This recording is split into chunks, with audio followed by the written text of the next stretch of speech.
Hello, hello sa aking mga Kurakaders dyan!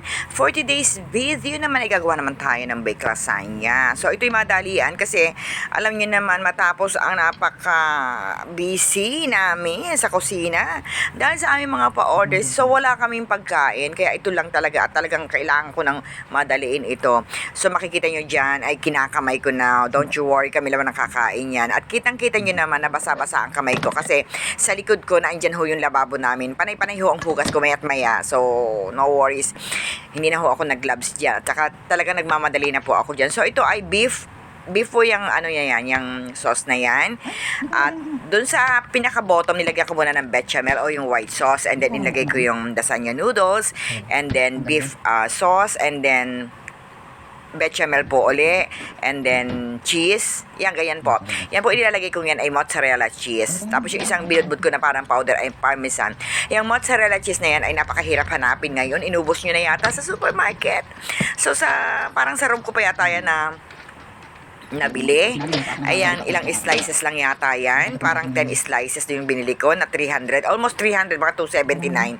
So, ganun po siya kamahal. And then, ginadgaran ko na rin yan. Ating usual na murahing cheese. Oo, yan. So, ganun pa ulit-ulit lang po. Lasagna noodles, beef sauce, and then bechamel. So, ayan po. Yan lang po ang aming pagkain kasi talagang wala ho kaming mabibiling pagkain at wala ho kaming kakainin sa New Year.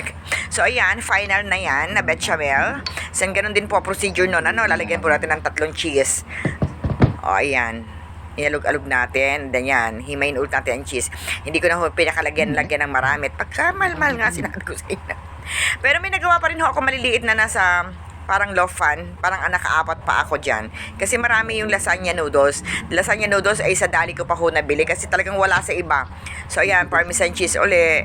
O, ayan. At may basil ako, dried basil. Kung wala naman kayong dried basil, pwedeng oregano. O pwede yung mga fresh basil o yung, ano nga ba yun, yung parsley yan, mga ganyan. So, meron din ako ditong lomo. Pork lomo po ito na ginawa kong steak. Kasi wala namang nabibili ng steak din sa Kalapan. Bakit? Baga wala tayong steak dito na maganda-ganda. So, yan na lang po para madaling lutuin, malambot. So, nilagyan ko lang po yan ng...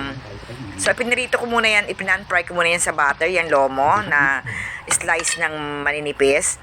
Tapos, nag-pan-fry din po ako ng onion rings at saka ng mushroom. So, ay nilagyan ko ng cream para maging creamy siya at may kaunting sauce.